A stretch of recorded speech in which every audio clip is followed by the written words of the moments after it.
everybody. Welcome to AI Live with the Aesthetic Immersion. Woo!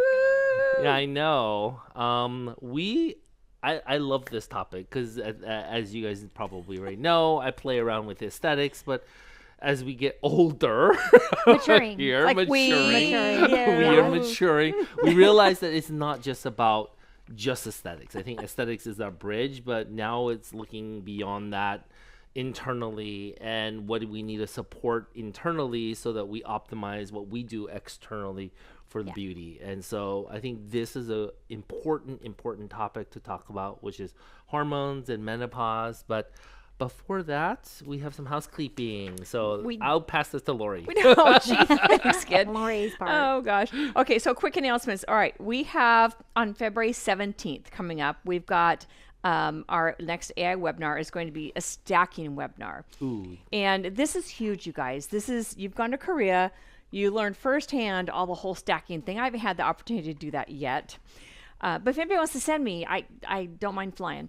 Anyway, but stacking, like basically you're kind of getting these treatments done in one visit that work synergistically and give patients a really good outcome. And my motto is, if you're going to be jacked up, just do it all at once. Mm-hmm. So a treatment stacking is something we're going to discuss, and it's going to be really, really interesting. So you can actually, you increase your revenue, but more so get more done with one treatment. It saves patients time from coming in and out of different appointments. I mean, that is one of those things. You know, patients are looking for those, we can always say one and dones. Yeah. This is kind of really getting closer to those one and dones, because you're not just doing a Botox. You're not just doing a filler. You're doing Botox, filler, energy-based device, this, all at one time, which we used to go, ooh, maybe we won't do all of that at one time. We'll let it heal a little, and then we'll come back and do it.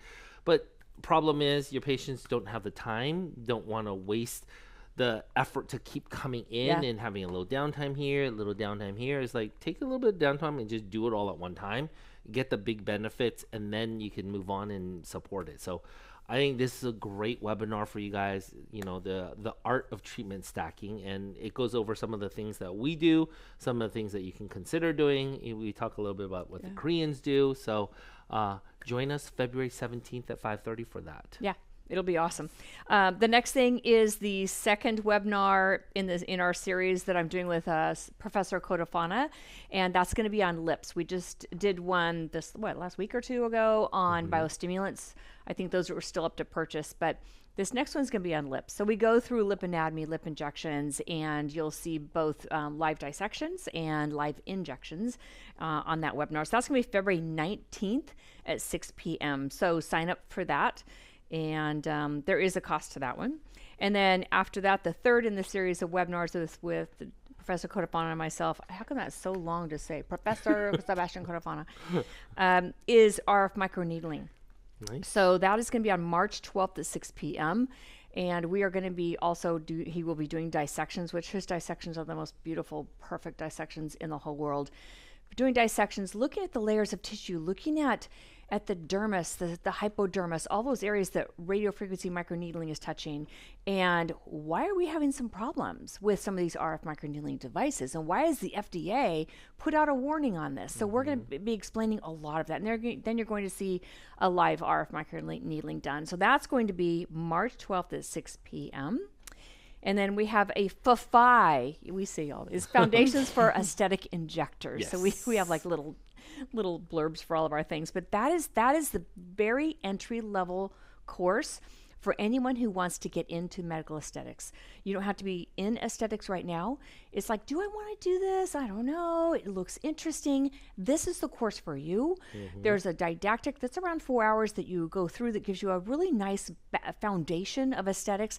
And then you come into the course and you learn how to push jelly through a syringe and practice and watch demonstrations. So it's a great, great course. It's an all-day course. That's going to be on February 21st. Yep. Be awesome. Fun. And then we just filmed today the webinar on smooth threads. That's going to be launching we had Dr. TJ Sai on it. March 17th. It's going to be at 5:30. It's something, as we were doing the webinar, we're like, oh my God, we should be stacking this with this and this and this. It's one of those things I completely sometimes forget to do with my patients. And I think people don't understand the difference between smooth threads as a biostimulator, biocollagen stimulator, versus the actual lifting threads, which are more aggressive. And so it's a great little gateway for those that want to start playing with some threads, getting a little bit more understanding, seeing the power of the collagen stimulation power of threads. So definitely a great webinar. You're going to see a lot of demonstrations that we've done with the smooth threads. And so that's going to be March 17th at 5:30. Here we go through a lot of new information on threads. That it's really eye-opening. For I smooth know. threads, your Yeah. mind's going to be a little bit blown by things that we brought up. For sure. Yeah. Yeah. And then was it? Don't forget our mentorship call. Our mentorship levels. There's over 400 videos that are out there. You're gonna get access to our webinars. You're gonna get access to different things that we do with regards to anything and everything education in aesthetics, and now into more wellness. So definitely look into the different membership tiers that we have and use them as references. I know a lot of people forget that they, if you're about to jump in and do an under eye, like pop in a video that we've done on it, going over the anatomy, going over how we inject it and how we inject differently. So that you can actually be a little bit more confident jumping into and dealing with your patients. So that's kind of what that library is there for. So you guys can use as references and really keep learning and doing didactics so that you can actually come in and do hands-on with us so that you can actually get the experience that you're learning. The whole reason we started this mentorship program is for a lot of providers, like we train all around the country and the world. And we see so many providers who get into aesthetics and they don't have a lot of support. They don't have a mentor that they can just ask questions of. And we need that support when we're starting out, or even when we've been injecting for a while and we're like, oh my gosh, where is that artery, or where is that muscle, or what layer is the tissue that I need to worry about? So this is why we developed this program, is so you can kind of go, you can have that reference. You can have that reference. And there's an entire group that is almost like a Facebook group. It's like an entire group for the AI mentees, and you can chit chat on your own private group chat and ask questions of each other, and we pipe in there and answer questions. So it's a nice, safe environment that you can have support, and that was the whole premise of why we started this program. So it's for you guys to use. So it's pretty cool. All right, so we are going to be jumping into this amazing topic. Nothing related to me, thankfully. Yes. I mean, because when I read through it all, I'm like, ooh, that's not something. I mean, I talk about with my patients, especially the ones that are hitting this menopausal age, and I prepare them. I'm like, you hit menopause, and 2, 3, 4 years later, you will see things just take a cliff diving, and you're wondering why those things we did in the past don't work as well as they do currently. And this is something I think a lot of practitioners don't even take into account. We forget that the aging of we take into account the aging of our body, and we talk to our patients about that, but we don't take into account how hormones and all of this aging really do give us hills and valleys and really little cliff dives through our life cycle. Men, unfortunately, luckily, literally, it's just more of a tiered drop off. Though I would definitely say, having listened to some of my colleagues, the testosterone on young gentlemen these days is literally abysmal. So even as you're starting to work on men, I mean, I'm hearing from my friends 28-year-olds, 30-year-olds with testosterone levels in the 200s, 300s. No, it's a nightmare. It's crazy. You would something as family doc, you would never think to check a 20-year-old for testosterone level. And here's what concerns me is testosterone is transferred. It is broken down into what in the male? Estrogen. Oh yeah, for sure. So if somebody has a low testosterone level, a male, then they're in turn going to have a low estrogen level, and they can get osteoporosis and have fractures that don't match the mechanism of injury. And I've had that happen when I worked in urgent care, that I had a gentleman that had a fractured vertebrae, and it was just from riding a little sled down the snow. And he's like, I didn't hit hard. I'm like, sure enough, the guy had like a very low testosterone level and had osteoporosis, lumbar. So men can get this too.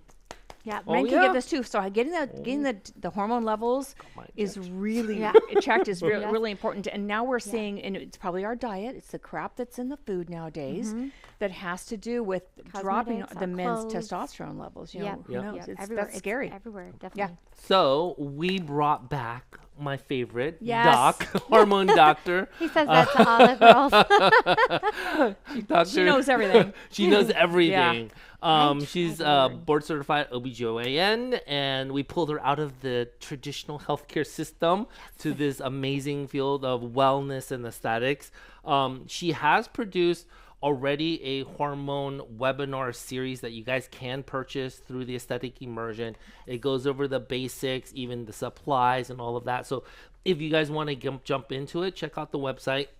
They have that. She also expert in IVs. She created a whole IV webinar for you guys that want to jump into IV therapies.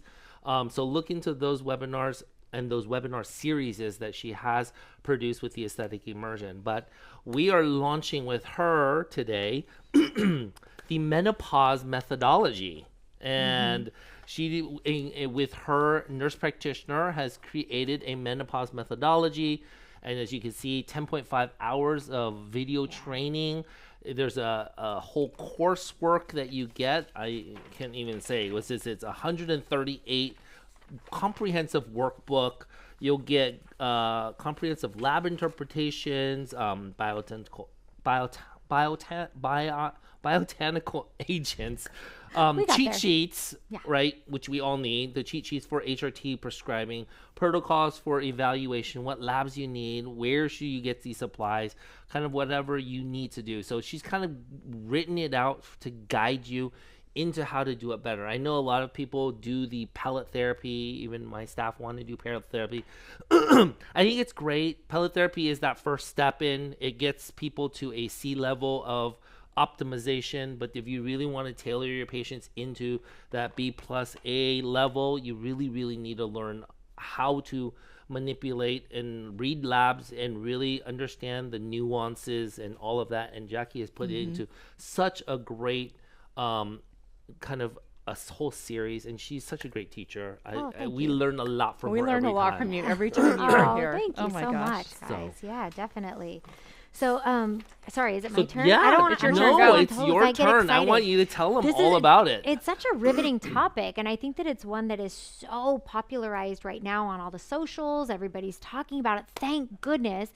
And I think it's because a lot of us who are Gen Xers, I am a Gen X, we do not care. We are not going to lay down and take it. We've never waited around for somebody to tell us what to do. I think we've been latchkey kids since we were like 8 years old, you know, taking babysitting people when we're only 12, you know. So I think now we are our own best advocates, and it's really coming to the forefront. And we're talking about things that women have never previously talked about.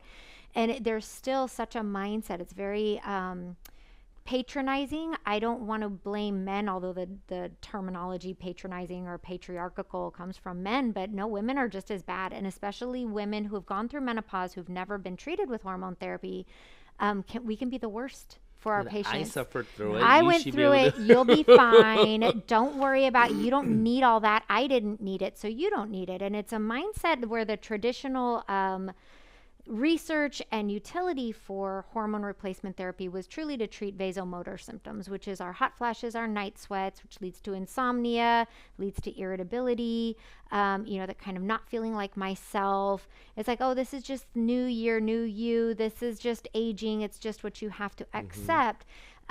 And really sort of lacking the insight that that lack of hormones that happens naturally, God willing, we're all old enough to wait till be old enough for our ovaries to retire. Okay, so it's not something that lifestyle related, or I didn't work out enough, or I eat too many carbs. That's not why. Like, we've literally lived into our post-reproductive years. As a result, then our ovaries no longer produce those hormones.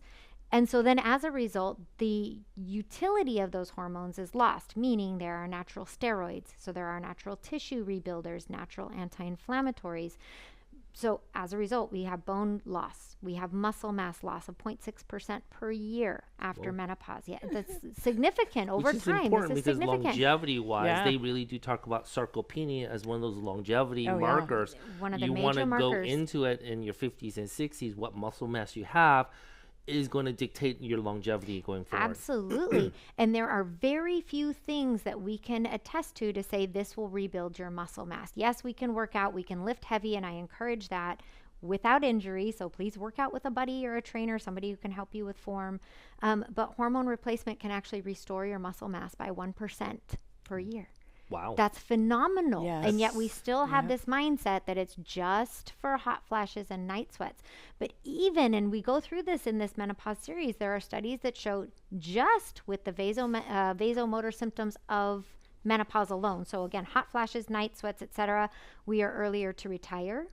We take more sick days. We go out on longer leave, so disability claims. So we are shortening our financial ability as women just purely because we're women. So this is barring the other dynamics of I have a sick kid, I have to raise my parents now, I have a husband I need to take care of, so I have to take leave because I have to take care of his back injury.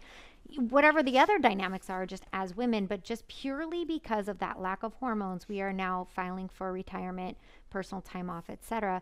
We become less dependable employees. We're missing out on those promotions that maybe our age-related peers. I mean, 50 is the prime of a man's life for sure, and he's taking those promotions. He's getting moved up to VP. He's a CEO. He's jet setting all over, and we're like, girl, I got too much anxiety to get on that plane. No way, right? And things that didn't used to bother us, but now it bothers us because we have less of an ability to cope. So again, my teenagers didn't just show up as teenagers. No, they go through this very charming period where you fall in desperate love with them and then you can't get rid of them. So it's not like they just showed up with teenage problems, but now I can't deal with your shenanigans, right? And so that's a testament to, this change that happens when we're in these post-reproductive stages. Other things, you alluded to this when you said, the things that used to work don't work.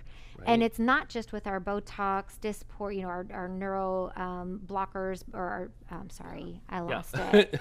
I can't. Word finding, neurotoxins. Word finding becomes an issue. But yeah, your Botox, like I'm needing more. Our biostimulators, like I need more sessions. Why isn't it working? How come I used to feel great with that IV, or I used to really notice after my hydrofacial, and now I kind of don't. It's like lackluster. Is because we don't have that support of those hormones to help with collagen stimulating, rebuilding that tissue infrastructure.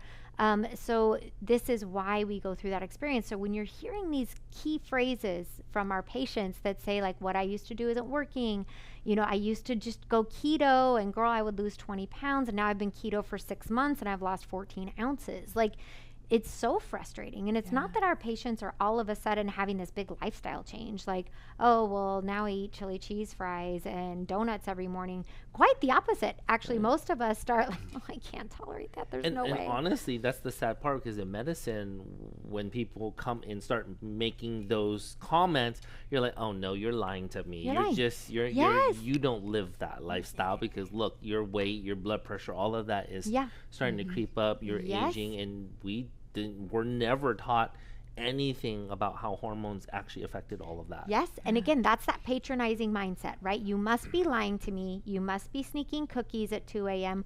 Or even better, a patient says, now I am sneaking cookies at 2 a.m. I've never been this way before. What in the hell is the matter with me? Well, again, why are we building new habits at age 50? It's got to be something underlying that's really affecting. Well, because I'm also waking up and I'm drenched wet, and now I have to do laundry because I've soaked through my sheets. So yeah, I'm having 2 cookies at night, right? So there's usually a bigger backstory that stems back to sort of this lack of hormones, that is that natural decrease in production that happens after we mature and get to those post-reproductive years. So very interesting. Yeah, I mean, this is the whole thing. We don't know what we don't know. I mean, really tying this into kind of aesthetics and stuff like that, what do we see with regards to women and collagen production? What do you hear in your studies? I mean, it's not just the vaginal area that dries up. It's whole everything. Skin. Yes. And again, this is that mindset, right? Is that, oh, if you have arthritis in your right knee, you just have arthritis in your right knee. No, you don't. It's global, right? If you have decrease in that estrogenization of the vaginal epithelium, we also have decrease in estrogenization and collagenization. That's a word? Sure, I love it. Collagenizing. Yep. All of them. In our skin on our arms, in our crepey legs, in our skin on our face, in the abdomen. So as we're doing like our M-sculpt and we're getting all the musculature, that's great. But then we've got this loosey-goosey wobbly skin with no elastin, no turgor. So some of it is cellular hydration, but a lot of it comes back to that lack of estrogen. Right. And I think what's so critical is, again, those of us who were taught anything about hormones other than they cause cancer, heart attacks, and strokes, which I debunk in our series. Goodness. Oh my goodness. Finally.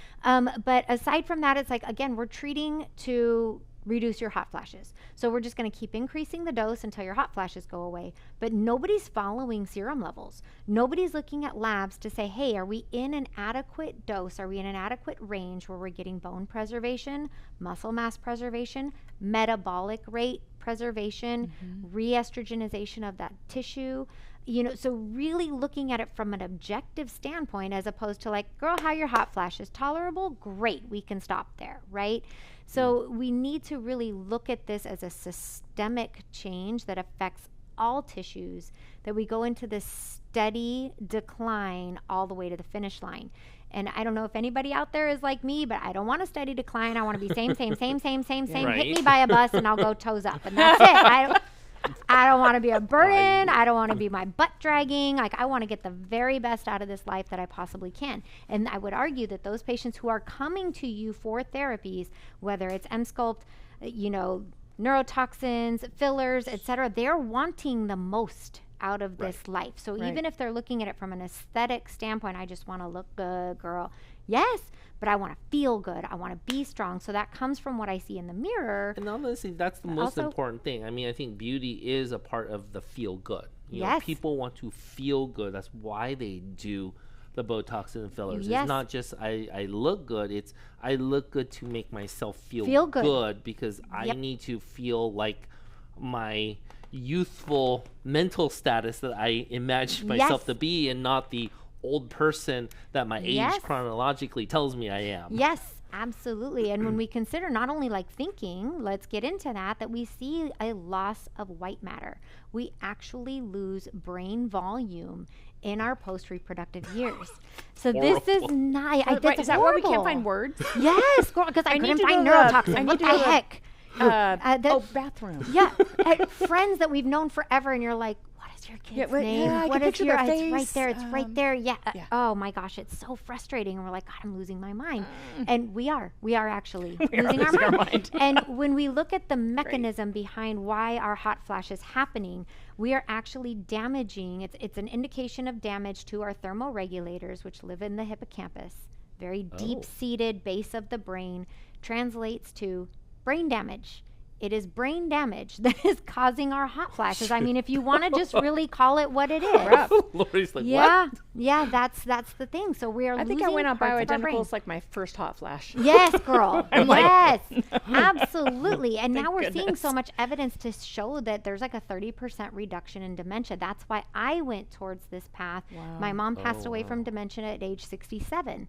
Hers was more diabetes related, but I was like, I am not doing that to my kids. It was at the prime of my life. I was still having my last child, and she's already in like assisted living, looks at my last child and says, is this my first grandbaby? And in fact, it was my third, and my brother already had a child as well. So she couldn't even remember that she had 3 other grandchildren. How devastating. Right. And I'm like, I am not going to be that grandparent for my kids. There's no way. Like, I'm going to be here. I'm going to be strong. Again, as much as I have control over, right? Nobody has control over the greater plan for our lives. But we also see better blood sugar control with the use of hormones. Because again, if my mom's was diabetes related, not doing that, thank you. So we have better blood sugar metabolism. With our GLP, GIP agents, we see better benefit, better weight loss, better cardiovascular profile on those individuals who are postmenopausally using hormone replacement therapy with their GLPs. So it's basically indicating, as we go around the table here, everything else you are doing will work better when you optimize those hormones.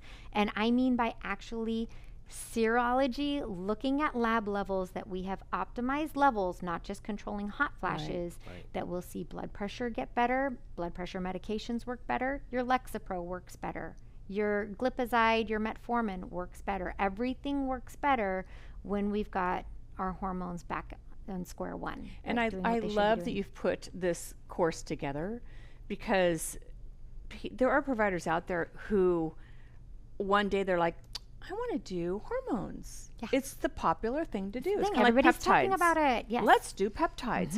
And they have no idea the complexity of managing these two separate things, the peptides and the hormones. Oh, yeah. So there's so much to them. Like you dove into it a little bit years ago. Was into it for a while. And I never chose to get into the bioidentical hormones because I knew there was so much to it that I don't have enough RAM. Yeah. I'm just sticking with what and I send them to you. Yes, I appreciate. Thank you so much. Because it's like that's your thing, and when it's like me with threads. I'm like, nope. When you love doing it, you're good at it, and you get it, and that's your passion, and you study more of it. Yes. So it's so important that you don't just dive into doing like the peptides or the hormones if you don't really understand all the underpinnings, and dive in there and really understand how everything interconnects and how it affects the patient. You're doing them a disservice if you're like, let's just stick this in a pellet and stick it in your butt and see if it works. That is something to talk about with these practitioners out there that are listening. Like, what is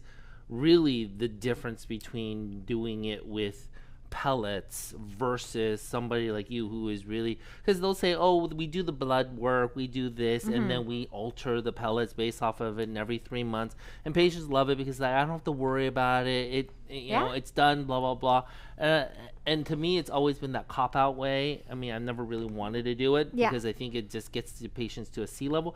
But then again, I look at it from a marketing standpoint. If I can get to a patient to a C level, maybe they're going to want more. And if you can educate them more, they're going to want to move. The ones that want to move themselves into the optimization will move to the optimization. So I think you just hinted at it. Where is that kind of difference for the practitioners that are looking at bringing in hormone therapy as part of their programs? What is the difference and why? Yes. So I think you kind of hinted at it, education. So how much are we wanting to educate our patients? So there is the easy way, and then there's the educated way. And I think pellets can be a really nice segue for getting people a bit interested. There is a revenue stream associated with it. I have all that respect. You know, I'm a capitalist by heart. You have a great product and you're filling a gap. Like, by all means, make money doing it. I have no problem with that. Bioidentical hormones from compounding pharmacy, I make no money on. Zero money. I make money with my brain, my knowledge of saying, look, here's where we need to be. We're going to tweak the levels here and there and so forth. Where I think that this seminar fills a gap is when you go to a weekend seminar, let's say, you know, A4M is great. You know, there's a number of different groups out there that offer hormone seminars.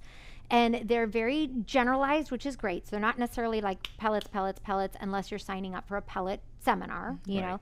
So they're talking about all of this 30,000-foot educational stuff. And I will tell you that I think the first one I went to, I was probably 15 years into practice already an expert in my field, and I was completely lost.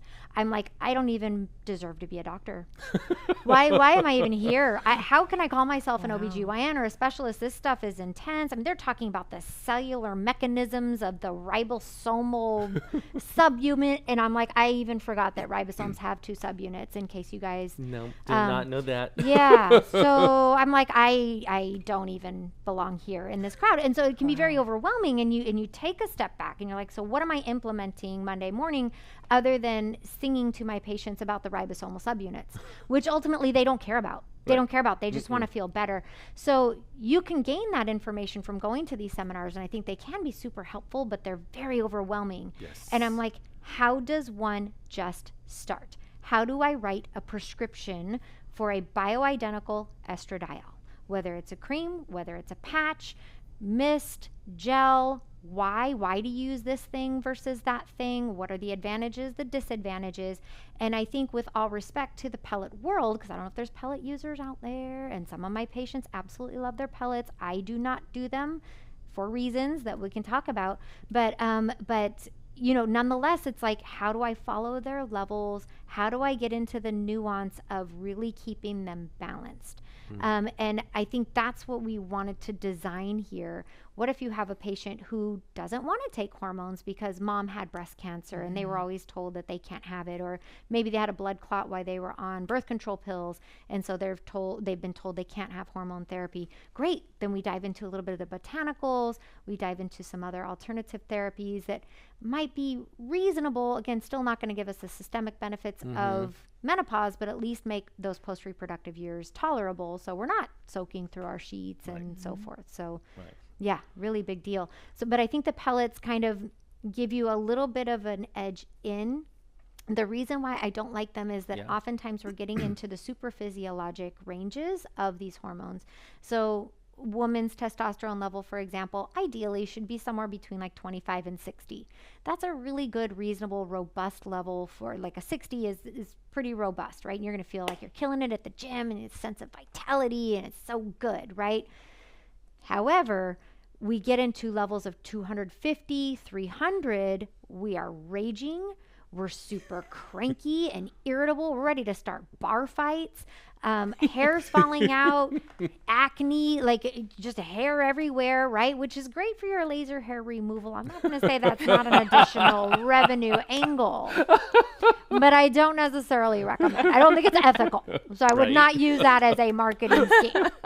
So then we get this big, huge peak trough, and again, those initial times, they're like, "Whoa, this is amazing," and then they trough. Yeah. So when they're getting to about 2.5 months out, couple weeks before their next pellet, they're not getting out of bed. They're depressed. They're weepy, maybe hot flashing again. So again, we have this dive down, and then we peak again, and there's really no way to control. Right. So if you're now ready to divorce your man's, who you actually love, but you can't stand the way he chews gum anymore. Ask me how I know. Anyways, but with that, then if you're like in that state, they're like, I'm sorry, we just got to wait it out. Too bad. I had a friend like, there's who no way to had retrieve. that exact same happen. Same thing happened. And somebody who doesn't do, it's kind of like, I do hormones, and they just do the pellets. And gave her new pellets, and she was gonna kill everybody on the freeway. She was going to frickin' do the, take everybody out on the freeway. Oh, yeah. And then when it ended, she was like, when it was towards the end, she was like, even before that, it just troughed. So it's just that high and low, as opposed to a patch or the cream or something that keeps you very consistent. Yes. Makes and more you can sense to titrate. me. Right. So if I know, like, let's say I feel like I'm overdosed on my estradiol, I'm having breast tenderness and I'm cramping, and okay, then we just back down on the amount of cream. We can cut a little bit off our patch. And this is what we sort of go through in that series, is kind of talking, how do I modify? How do I read the signs that my patient is saying? Or you're in a situation where you're like, well, hell if I know, girl, let's get some labs and find out where you're at. Because I've had so many patients, even just this week, and we're only at Tuesday, that they're like, well, I think I just need more because I don't feel good. And I'm feeling this, and I'm feeling that, and I'm grumpy, and I'm irritable. Also a sign of too much estrogen. Right. So I don't know. How well are you pooping? What's your hydration like? Are you taking your fish oil? So all the things that act as carriers and can kind of help us metabolize. We get into that in that seminar series. Like, let's look at methylation pathways, which is very near and dear to this crowd as well, for reasons. Or MTHFR. So, yes. And it's such a common genetic mutation. But if we don't have a fundamental understanding, and then we're dosing somebody up like super heaven high on pellets, they're not going to metabolize well, and they're going to have every side effect in the book, and you're going to be left going, I don't know what to do for you. Shoot, I thought this would be a really good thing, and now my front office staff is being inundated with phone calls and emails and Yelp reviews and everything else because this patient feels like holy hell. And it's like, because we didn't do our due diligence to help her the best way we could. Now you're making my mind think again. This is this is, you smelled a fire. Yeah. So what I'm thinking would be interesting, coming from a patient's viewpoint, because I'm a bioidentical hormone patient. I'm your patient. So sometimes people don't know the signs and symptoms of highs and lows of certain things. How interesting, how good would it be, and you might already have this, is to give those patients a paper that says, here's some of the side effects, click, click, click, click, click, click, breast tenderness, cramping, whatever, moods, I want to kill everybody that I see, I hate chewing gum, I have misophonia, I've never had it before, whatever, you check it off. And either is kind of like, these are symptoms of highs and lows of these different hormones, or they check it off and bring it to you, and you're like, oh, they need more testosterone, less estrogen, E1, So it would help if the patients looked for certain symptoms and we're like, oh, I have this. Oh, yeah, my waist is thicker. Oh, I have this and this, whatever it was. And they bring it to the next visit, and you're like, oh, okay, I know exactly how to adjust you, because sometimes labs are that general guideline, as Jack Sparrow would say. Yeah. Yes. And it's not right for that person. So you've got to kind of look at both the labs and their symptoms and yes. And I think that together. is so critical, is that we look at that clinical presentation along with that objective lab data and say, all right, let's piece this together. Now this makes sense, because it actually wasn't your hormones or your testosterone. It was that your thyroid is off. It was that your vitamin D is so low. That's why you're aching, right? So your hormones are hormoning, but you're not getting enough vitamin D into those joint spaces. So it is really critical to look at both of those. There are several checklists that are available. I don't know if we have it in our stuff. I think we have it in our stuff.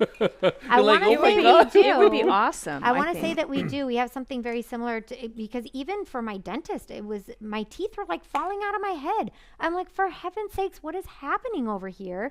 And some of it's just old dental work, right? But we start to get gum receding. We start to lose density, not just in our spine and our femur, but also in our dentition. Dry mouth is very common with menopause, dry eyes. So now all of a sudden I have allergies. Well, no, I don't have allergies. I have less tear production because of menopause. So things that you wouldn't necessarily think of as a provider, putting it together where somebody's like, yeah, girl, I've had so much. I couldn't come in for my filler because I had this root canal and I had to get a crown replaced, and on and on. You're like, let's check her birth date again. Where are we at? And really coming in and salvaging those hormone levels can make a huge difference as far as really, again, global tissue maintenance. But if not, I know that I have my menopause journal as well that I created for a seminar I put on last year, and that has several symptoms as far as checklists are concerned, and kind of journaling that, looking at frequency, intensity, duration, right? Like we were all taught for our pain scales and how do we do this? Really important to bring that back to our patients as well. So maybe I don't have as much back pain, but now it's only 3 days a week, as opposed to it used to be every single day. So yes, your hormones are doing what they should be doing, but we're just maybe not optimized, or again, there could be another confounding medical issue going on at the same time. And we get into how to look at all of those. Amazing. And I think hormones, I mean, now that we are looking so much more holistically at our patients than we really were 5 years ago, 5 or 10 years ago, we're really looking at them much more holistically. And when I say that, I mean like regeneratively. And what's their entire, what are they doing? Their whole body. And what's come about so apparently to me, when years ago I used to go, oh my gosh, why is this biostimulant just not working that well in this patient? We've done 12 layers and it's not working that well. Now the first thing I do is go, are you on hormone replacement therapy? How's your diet? Or do you have protein intake? Where are you? Because I need you to have the building blocks to have my treatment even work. Yes. And if they aren't on bioidentical hormones or hormone therapy, and if they don't have a diet that is healthier than enough collagen synthesis, I'm not going to get much result with my biostimulant. Yeah. And I think we're tying that together much more than we used to. Even with this whole new peptide craze, everyone's jumping into these peptides. Well, peptides are just signaling agents. If you're signaling something that's already empty, you're actually probably going to cause yourself more harm than good in the aspect of it. So this is where, jumping into the peptide world also requires a whole slew of education, because it's not as simple as, that pathway. Yeah, you can say that and pathway all peptides bridges are good it. all the time. Yes, all peptides are not good all the time. No, they're it's not. kind of like hormones. When you need to back off on it, when you need to alter it, and that's the whole key. It's about balance. And in our in medicine, it's about hormesis. How do you balance the body? How do you get it back into a homeostatic component? And that's really the key to all Yeah. of this And I stuff. think that it comes to being a good steward of a patient's resources, their time, like you alluded to with the stacking, you know, let's get the most of this time that you're here, your downtime, your recovery and so forth.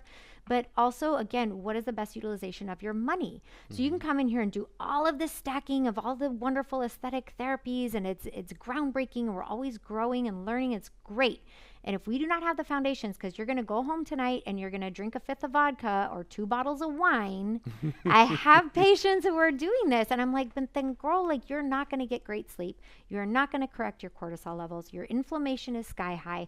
My hormones can only take you so far. That Botox can only take you so far. Like these other therapies, peptides, etc. Why are you going to come struggle through a 3-hour NAD infusion and you still have your sleep apnea that you haven't gotten evaluated? Right. Because my staff didn't send you the sleep apnea study. But it's okay. We're going to correct it. It's coming. So it's Coming to a store near you. Yeah. So, you know, but we need to look at those foundations and really make sure that we are looking at nutrition and hydration and fiber intake and, you know, making sure that we're decreasing inflammatory toxins.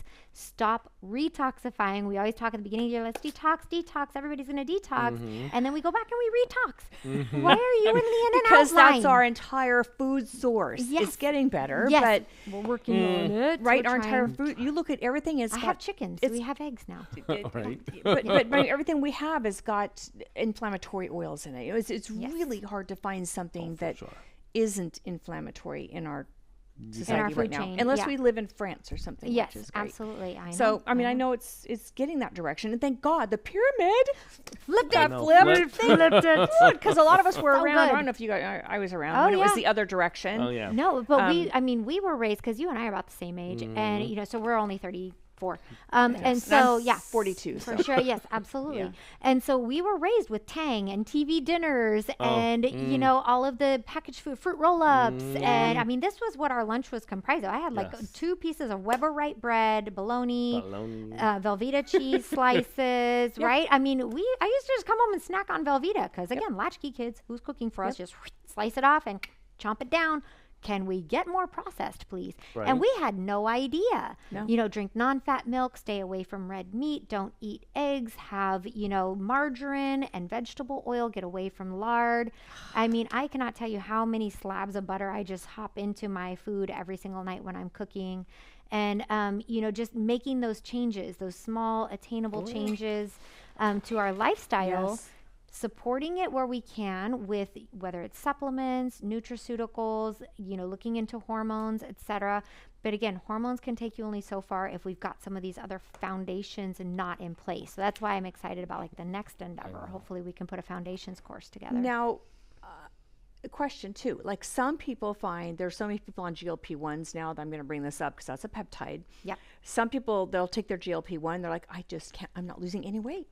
And I think I'm like, how are you not? Are you eating through it? Yeah. Well, hormonally, if we aren't hormonally balanced, it's not going to work. Like you Yes. said, it's a piece of it's just a piece of the puzzle. Yes. So if we have patients that are on GLP-1s and it's just not working, like they're just not losing weight, question why. there's a whole nother reason why. Yes, yes. And I think it comes back to the mindset, again, from the 80s on, right? I won't speak so much of the 70s. I was a toddler.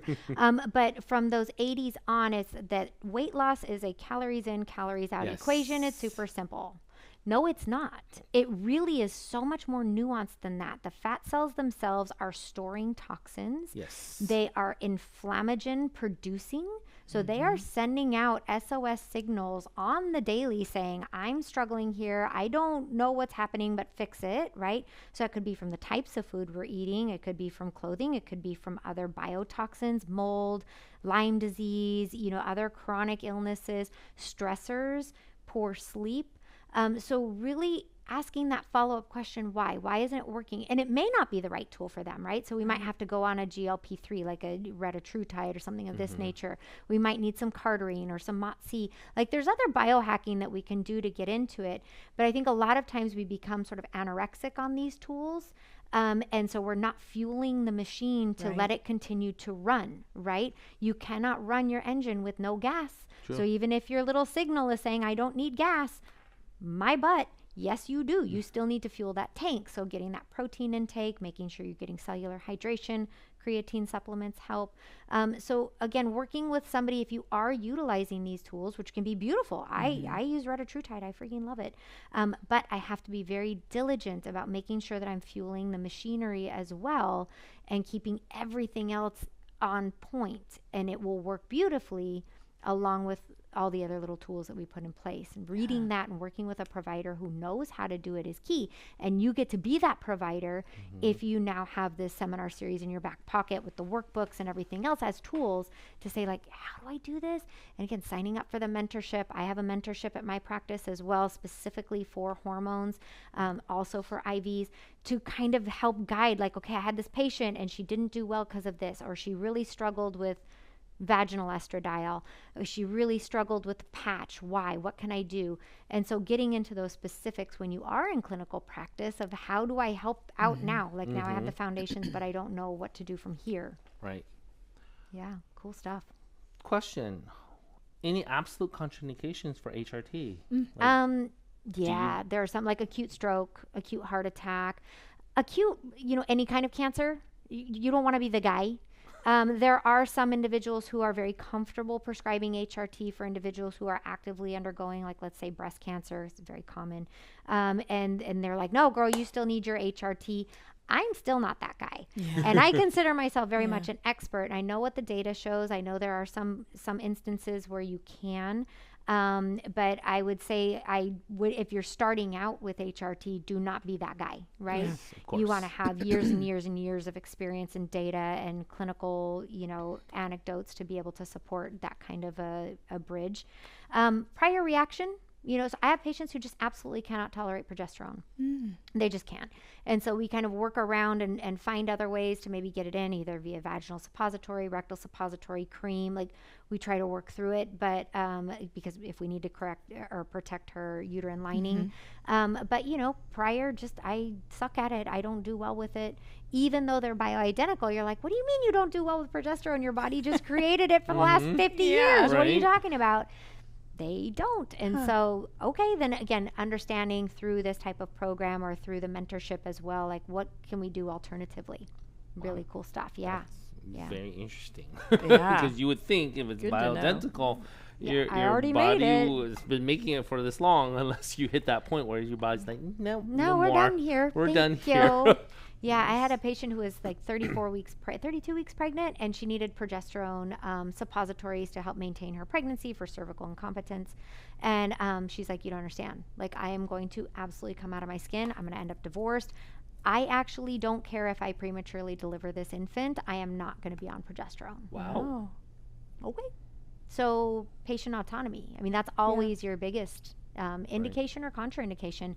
Like conversely, patient with breast cancer, double mastectomy, and she's like, I am going to kill somebody if I do not get hormones back. Like I cannot tolerate the the anastrozole, the tamoxifens. Like I can't do it.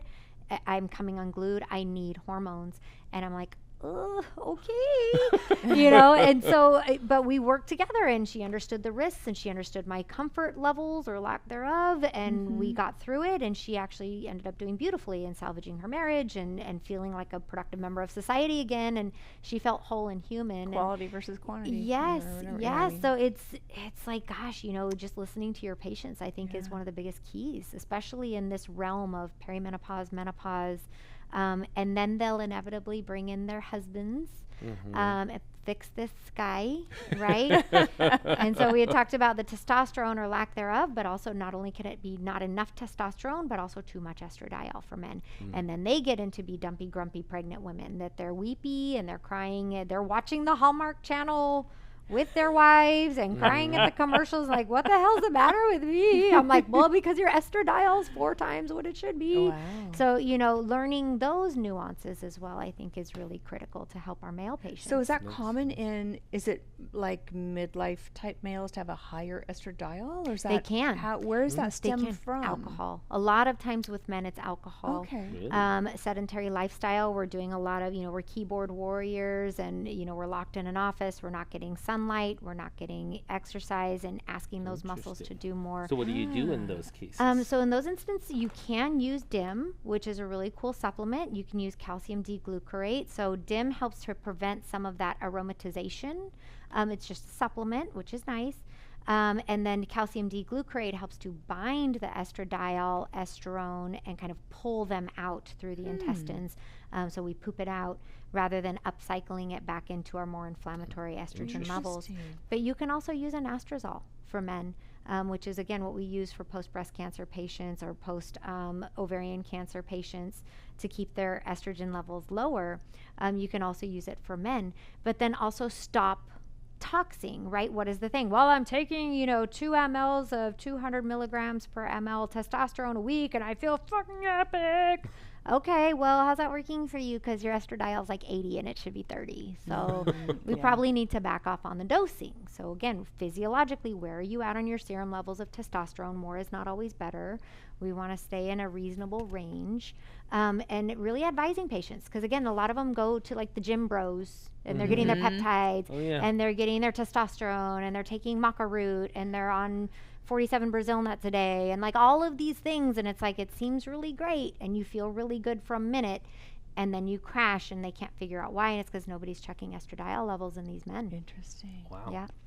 That's a whole nother series. I know. I'm so excited. Yeah, that's going to be, I think, can have a high estradiol. Yeah. No, it's really fascinating, and they don't feel well. And it's, so I'm like, remember your wife in the 3rd trimester, right, when she felt like a farm animal and she's sweaty and hot and didn't want to get off the couch and everything hurt? It's awful. It's you're like the maternity barn at the Orange County Fair. It's like, oh, Lord. I can't tell you how many times I hit my belly just trying to close a door and it just felt thunk. And I'm like, oh, sorry. We'll work that out later. There'll be counseling for you.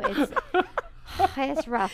So when a man starts to feel like that, it's not ideal. And so again, looking at those female hormones really critical for men just as much as it's important for women to check your testosterone levels. Yeah. Wow. That's so as you guys see, there's a lot more to this, and this is why menopause methodology. What was the other one that we call? Did we call that other series something else for the introduction? BHRT? Do we have another name for it? I think this is it. Oh, this is the whole thing? Yeah. Oh, the whole thing is really exciting. Oh, okay. Yeah, but we're going to do probably an advanced series next year if they invite me. Of back. course. Oh, We yes. definitely This need is so advanced interesting. Comment below. I mean, I think this is very, so very interesting. interesting. I mean, definitely comment, guys, if you guys feel as though you think that we should do an actual hands-on course with this and really, really be in office type of a training. Which let we us wanted know. to do initially, but we didn't know if we'd have the interest. So you know, I love people it. have been with the last time we had you on, and with your IV therapy and hormone, the response has been amazing. Makes me so Not only are happy. you smart and you're amazing and know. you're funny and you're thanks so real. much. You're just real. That's why I think we just so appreciate you. Oh, thank you. But it's so nice to hear somebody that has such a wealth of knowledge and the passion for this, and you know what you're talking about. And I think it's I think we just feel really comfortable with you, and we know that your patients feel better, and that's what your goal is. And the providers out there sense that. And I think that's I why appreciate that. Thank we you. have so much of a great response for your courses. So you guys, this is something that, since she's offering this, it's something that would be wonderful to take her up on and jump into this course. I think that if you want to get into hormone therapy or learn more about it, this is definitely something that you want to take and want to learn and it's going to benefit your patients. For sure. It's going to benefit your It's patients. going to That's why benefit we're your here. patients, but it's going to benefit the totality of what you're doing. You know, I Absolutely. think the aesthetic world is moving into the wellness world because it all ties together. It really does. It's all about how you feel good, and aesthetics makes you feel good. But what can we do internally to maximize that feel good aspect of it? Because it is about quality of life rather than quantity. You know, these people talk about, like Brian Johnson talks about, I don't die. I'm like, who wants to live like you? I'd rather die than live like you. Yes. 50,000 pills a day. $2 And million that's the a thing. year. Yeah, It's because like, we can get crazy in that holistic for sure. space where it's like Yes. we have a supplement. It's just as bad as the traditional Western polypharmacy It's the that we have a opposite. supplement for every single abnormal lab or symptom. Oh, you don't sleep? Here's your magnesium. Oh, you have cortisol? Okay, here's your ashwagandha. ashwagandha. Then you can also take rhodiola. Then you can also take licorice root. All those things are true. But really, if we get to the fundamentals of osteopathy, right? And I don't know if you guys know, but Dr. Gideon and I trained together in medical school. And one of the key fundamentals of an osteopath is that our body has an amazing ability to heal itself. Yes. Without taking into account that also post-reproductive years is because of ovarian retirement. So the talking head little 26-year-old skinny lady who's never had a pregnancy in her life and never had a fat day, she does not own size 8 jeans. You can guarantee that. She cannot sit there and tell you if you have any amount of meal prepping and if you just work out at my gym and use my, Pilates. Pilates is great. I'm not shading Pilates, but it is not going to take your ovaries out of retirement. You need hormone replacement therapy to augment those post-reproductive years. Yes. Unless you are in one of the blue zones where you have super pure food, you have super great communal relationships, you're drinking wine from the fields, you've got soybeans aplenty. Yes, then you don't need hormones, right? Because those individuals typically do not have HRT, and nor do they need it, and they're centenarians. They're living their best life. The foods that they're getting are filled with nutrients. They don't live in the United all States. Of the stuff they are not that being we're inundated getting. with 5G, Yes. blue light, fluorescent lighting, no incandescent. Like they're No real not. sunlight. That's not I no mean- real sunlight. I They are mean- literally out in the fields. They meet their girlfriends every Tuesday. So like you cannot die on a Saturday because you've got to get the next tea from your girlfriend who's like fighting with her man. You're sticking around for that next episode. So I mean, there's definitely something to those blue zones. So arguably, do you absolutely need HRT? No, but it sure makes life a whole lot easier. I think it's a foundation. It For literally, here, it to me, absolutely it's a is. foundation that Yep. needs to happen for everybody because Yes. we've taken all of that away. Nutrition is the basis of everything, Yeah. I think. But Yes. once you're beyond that nutritional, which we Yeah. all fight that nutritional aspect of it. Yes. I think hormones is that next thing because we don't realize every single hormone has its own balancing act. Yeah. One hormone starts to go off, it tips the next hormone, and then the next hormone, then the next. It's like a domino effect. Oh my gosh, it's this huge, beautiful, like inner looping schematic. Like if you guys see what I put into the seminars, and it can be super confusing. And that's why I Yes. wanted to put this together to simplify it, make it very straightforward for you so that as a new provider in this space, so maybe not a new provider in general, but in the hormone space, it's understandable. You can follow it along. You've got workbooks and worksheets so that you can okay, that's how this ties together. Because if I hated anything in medical school, it was biochemistry. It was. God, it was remember horrible. that. It was horrible. I just know that there are 22 enzymes in the Krebs cycle because if I only came up with 20, I knew I was missing 2. But do not ask me what they are. I don't know. I didn't care. But once you get through several years of practice, and you're like, why doesn't that patient get better? How come on my 3rd line hypertensive medication? Why? You have to go back to those foundations. But then it's so overwhelming. We don't have time. We're all running busy practices. We've got staff issues. You have to do some DEI training, whatever that ADP requires every year. It's for heaven's sake. So how do I just give me the basics? Give me something that's going to be successful in my practice that I can roll out Monday morning with confidence without, again, inundating my staff with a whole litany of phone calls and emails because everybody's having a side effect. Right. Again, ask me how I know. That's why I put it together because I Yes. struggled with trying to implement this therapy in my practice as a very early baby doc coming out. And I'm like, oh, great, here's your estradiol, here's your Premarin. And the phone calls was, I'm like, oh, this stuff's horrible. This is awful, and then you try it again and, oh, this is still terrible. And then you start to learn a little bit more. So I tried to condense this 20 years of my knowledge Amazing. base to get you guys started. Yeah. Thank you so Thank- very much. thank I know you. this I love it. I love it. So for you guys that really want to take up this mantle, I think this is an important mantle to take up for your patients. Those that don't want to, you can refer to Dr. Jackie. Send them to me. Send them to Dr. She- Amelia. All of us. She is here in the Southern California area, Anaheim Hills. So Yep. reach out to her. Send them if you need more information. You can reach out to us at the Aesthetic Immersion. But ultimately, thank you for coming on. Thank you for doing this class, this webinar series for the students. because I think it's very important, you know, to build a foundation, and do it right, and to do Yes. it right. that's To do it right. super important. For sure. So Okay, so I wanted to mention to you our next AI Live is going to be March 3rd. March 3rd at 5 p.m. It is going to be the future of skin science, how breakthrough molecules are transforming aesthetic outcomes. So we are going to have a scientist on here. Her name is Sophie Bai. She went to either Harvard or MIT, I can't remember, at 16 years old from China. This woman is brilliant. She has started and she has developed and researched a new line of skincare called Pavise. It's Pavise. That is, it's going to blow your mind. Yeah. I have had it in my clinic for the last few months. I can't keep it on my shelves. And the science behind this, the millions of dollars that have gone behind this research for this product is impressive. And the research that's coming out on this constantly is impressive. So you've got, tell people to watch this. If you're a provider, if you're, it's very interesting. watch this AI We Live. did a little prep with her today, and just her talking about ROS, the reactive oxidative stress. Really, there are new papers that actually with her molecule can actually start to fight against skin cancers.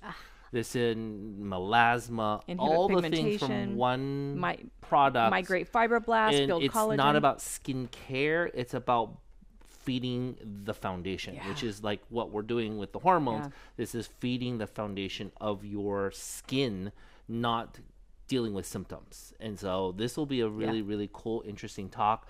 I haven't played with this product. I'm not a big skincare person, but this sounds very interesting because this gets back to foundation, which I think is very, very interesting. It's not a skin. I don't even tell I hate to tell my patients, it's your moisture cream. It is so It's more than much that. more than that. It's your skin health. It's a your one, skin and it's wealth. one product that does everything. So it blows your mind.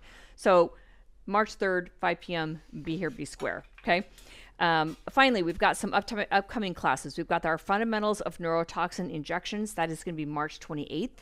That is our next step up from our foundations for injectors. So that is the next one up that helps you understand and learn neuromodulators, injecting them, practicing, mixing, all that good stuff. And then we've got an ultrasound course July 11th. We've got an AM and PM session on that. So that's going to be July 11th with Candace Deary, and that's ultrasound. So if you have an ultrasound, if you're thinking about getting one, if you have one and you just don't use it very much, come in and really hone your skills on it, because it's harder than if you've ever done it. It's a lot harder than it looks. It takes a long time to learn it. So the more classes you can take, the better. And then we are going to be having our cadaver course, Dissecting Aesthetics, August 15th and 16th. And that is with Professor Sebastian Codofana. Yay. He's That will be it. phenomenal. That's August 15th and 16th. We have a lot of signups for that already, and that is in August, you guys. So if you want to hop in very on that, few spaces it's left. a 2-day course. If you want to hop in on that, do it as soon as you can, because that's going to fill up pretty quick. Yeah. All right. Awesome. Other than that, thank you guys for joining us on AI Live. We'll see you at the next AI Live. It's a deal. Thanks, Bye, guys. Have a good night.